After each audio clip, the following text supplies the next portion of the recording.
So the question is, are people hungry for knowledge, or do they just want a quick fix?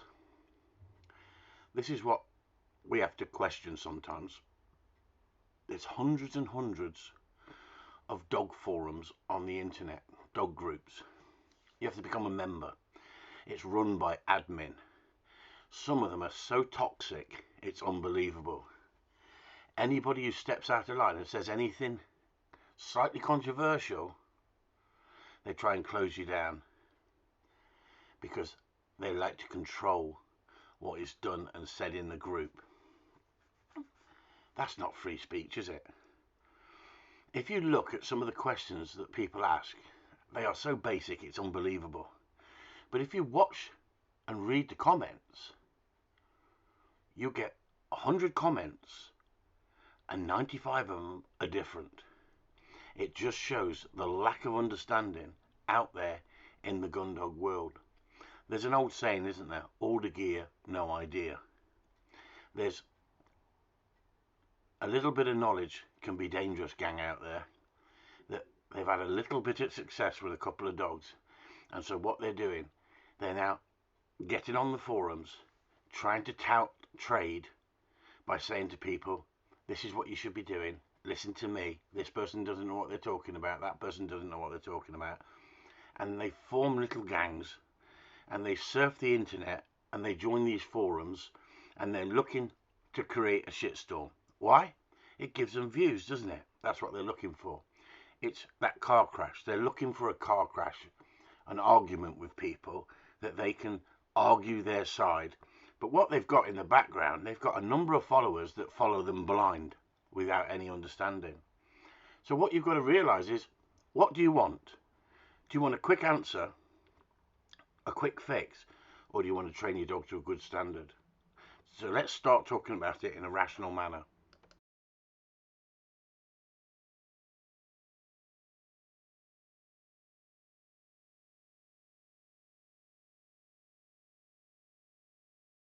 So I get so many people contacting me regular, saying that I've done all my training, I get on the shoot and the dog doesn't listen to me. And ask the question why the dog doesn't listen to them. Why the dog is wound up, why the dog's making noise, why the dog can't sit there and switch off until told. It's because you haven't got your movement right, you haven't got your timing right, you haven't got your verbal cues right. Where are the trainers talking about this on the internet? Where are the film stars talking about it to start with? No, they're too busy making money.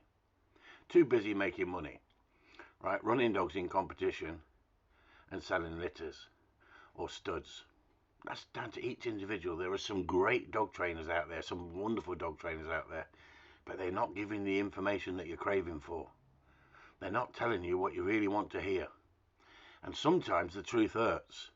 Sometimes you have to step up and show a dog discipline, but nobody really wants to talk about it, do they? But at the end of the day, they don't want to talk about my 95% fun-based training and how well behaved and controlled my dogs are in most situations, and the fact that I put up thousands and thousands of videos over the years, putting my head above the parapet. You have to be prepared to be shot at, as simple as that. Else don't put it up. But there's loads of them out there, isn't there? Giving advice but not showing the videos of their dogs. Why?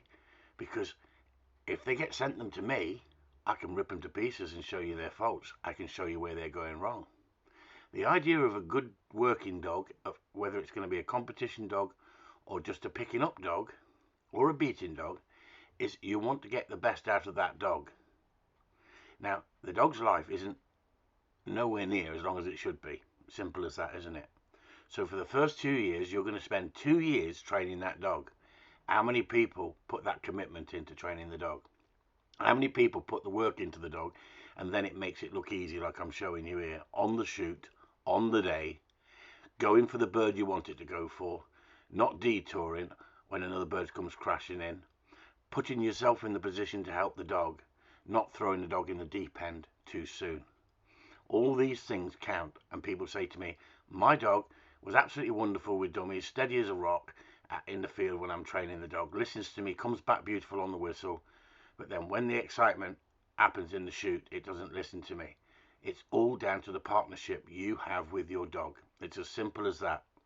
Your dog has got to learn. It's going to make mistakes. It's going to go wrong. So in training, sometimes you've got to put that dog in a position to go wrong to show it what you want it to do. And some people say that's cruel, putting a dog in a situation to go wrong. No, it's teaching the dog how to switch off pressure and how to handle pressure and how to switch off on a shoot. This dog is so focused on everything that's happening out in front. It's watching birds drop, but it's not allowed to go till it's told. It's as simple as that. The dog's not looking at me, it's looking at the guns and it's watching the birds come through the wood. Why? Because it's been to the shoot now for a number of times and it's beginning to understand what it's all about. When a dog first goes on a shoot, the dog's going to act different, isn't it? And you're going to see if you've got your training right. But people say to me, yes, but I haven't got the situation to put the dog in that situation until I get on a shoot. Yes, you have. You can train with other people. You can train with a dummy launcher. You can send the dog for a retrieve, stop the dog, call the dog back and send the dog for another retrieve. You can put that dog under so much pressure, more pressure than you would in the field. If you train it right in the first place, you don't get the problem. If you train it the Corleone way, from start to finish, you do not get the problem. You enter the field and everybody then says, went to the shoot, apprehensive as hell, but my dog went beautiful. Handled it lovely. It's because we've already put the dog under pressure. We've put the dog in situations to learn to switch off when told. Not everything belongs to this dog. All these retrieves belong to me. The dog will retrieve them for me, not for itself. When I send a dog for a retrieve, I want it straight out and straight back. On the odd occasion when something else happens, and it always does, on a shoot, another dog runs in when you're sending your dog. Can you call your dog back? Can you break your dog away from that? Or is there a fight for that bird? The good dog trainers can blow the stop whistle and the dog will stop on a sixpence, say leave that, and the dog will come back on the way out to a bird. If you can stop the dog doing that, you've trained your dog to a good standard, because the competition is now not only because you're on the shoot and the environment has changed and it's more prey drive orientated, but the dog has got competition of another dog and the dog wants to pick it so keenly because he's picked stuff before. The dog needs to listen to you on the shoot. And if you take any dog, don't matter what dog it is, and you throw it straight in the deep end and say, I want to pick everything, you'll have an unsteady dog if you haven't trained it right. The idea is you protect that dog for the first season. You stand back, you let other dogs race out in front of it and pick stuff, and the dog learns to switch off. There's other times when you in a situation that you can afford to send the dog at any point you want, you'll send the dog, even for dead birds. You just don't wait till the end of the drive and then let the dog go. So many people have got dogs on shoots with collars around them. It's totally wrong. Why? Because if that dog goes after a runner and it's out of sight, that dog could be hung up somewhere and you could be calling it. If you're using an e-collar on a shoot with a dog and that dog's out of sight and it's not coming back and you're panicking and you're pressing the e-collar because it's not coming back, that dog could be screaming up in the woods somewhere because it's caught up. Because a collar should not be on a dog on a shoot. And a slip lead shouldn't be on a dog on a shoot until after the drive, when you're walking off to the next drive or getting back onto the beater's truck. Then you put your lead on. Not everybody does that. Some people have the dog walking at heel beautiful. That's more of an obedience thing. That's not to do with a good trained dog, in my eyes. And yet, do you need the dog to walk to heel properly when you ask it to? Of course you do. But the thing is, if you put the lead on the dog, you don't create a problem during the drives, do you? But guess what? The dog will not mark properly. The dog will look at you as you slip the lead, miss that mark, head off out into the field like an headless chicken, see another bird drop, and go after that one. You need this steadiness. You need this dog to be able to switch off but still be focused on the job that you've taught it to do. The dog needs the first season in the field to gain the real knowledge. It's like saying I'm an apprentice and you do your apprenticeship. That doesn't mean until you've done your apprenticeship you're not skilled. This dog has been taught the basics. It's been taught the foundation. It's been taught what to do. Listen to me, follow me, I'm the leader. And then all of a sudden, the dog looks up to you and says, this is the greatest fun I've ever had. And the adrenaline of the dog and the adrenaline of yourself can stand back and be so proud of yourself. You've got a dog that will listen to you, not sit there whining, not sit there fidgeting, not have to screw it into the ground. You watch the dog, you watch the birds. When a bird falls, you look instantly at your dog. If your dog is looking at that bird, you can send the dog knowing that dog's going to go straight to the bird and straight back. If you've got your dog swapping birds early in the season, that's not your dog's fault, that's your fault. That means that you have not trained it right. There's a bird drop, the dog's seen it. The dog's not allowed to pick it till I tell the dog. Send the dog and made the dog wait. Now, if another bird comes down, now that dog, young dog, is going to want to pick that bird. So I'm taking that chance. That dog's focused on that bird, and I've taught the dog in the field with dummies, pick the one that I ask you to, and not the ones that you see moving through the sky. So on the way back, there will be dummies. There's another bird drop down there. Look. Now watch my position. I move across to help the dog. I read the situation. She's seen it flapping. She was looking at it, look. But she's come back. Look at the keenness. She's not dropped it. She's rearranged it. She's picking it. She's bringing it back to me. She's looked at that bird to say, there's another one out there, Dad. She's a young dog. Look what she does, the position. It's there, Dad. I've got it. I've got it. But she didn't move until told. Now, you could say you should have made her sit first.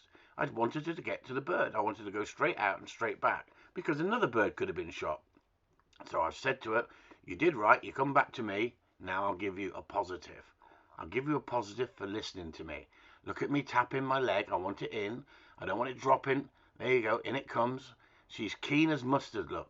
And she's done her job. She's picked two birds, and I stepped in at the right moment. Same here, look. She's looking at me for me to line her up. Another situation that goes wrong here. Watch what happens.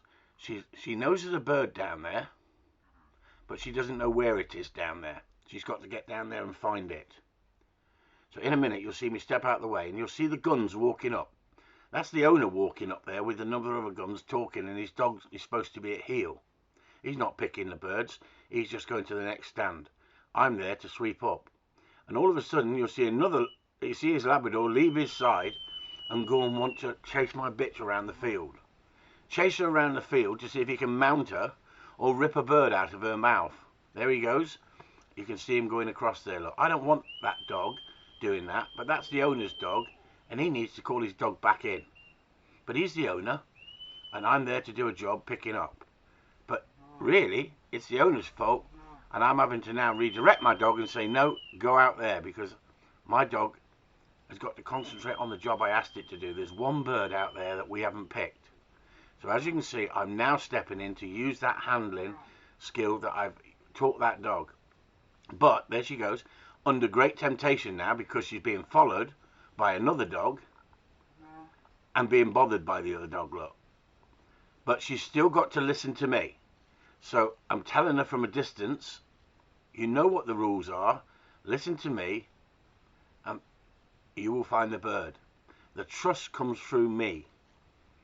If I'm panicking, there you go, I'm pushing the dog back out again, and the other dog is going back out there again.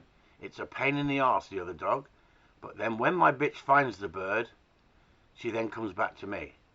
But the thing is, she's got such distractions out there now, and what's the owner doing? Just standing there, yapping, and letting his dog run all around the field, creating a nuisance for my dog, really. As simple as that. But there's no point in screaming and shouting. It's a matter of keeping cool and letting the dog work it out. There we go. So I'm stopping her. I'm telling her what I want her to do. She's listening to me. Look, she's going in the direction. I'm asking her to look for that bird, hunt for that bird in that area. There's a bird down there somewhere. But that other dog is doing nothing but a distraction, running around like an headless chicken. So I'm pushing her back. It's not easy with the distractions you've got there, and yet the dog has got to listen. You're working the dog from a long distance. Now I could walk down there, but the dog has got to learn that when I ask it to do something, it doesn't matter what's happening around it, it's still got to focus on the job that I'm doing. Look at the owner's dog still running around the field. Now the owner's dog's coming back to the owner. and my dog has got it, and see how I'm backing up. See how I'm explaining on the camera exactly what happened. Look, the owner's not shooting there. He's walking up through the valley, putting the guns in place. Well, his dog is totally out of control. But guess what? I trained that dog. That's not my fault. That dog is like it is there with him. That's because he has been so complacent and lets the dog do what it likes. He's had that dog 6 years. I'm not sure about that. So as Alexa says, she's not sure about that, but Lexi got the retrieve.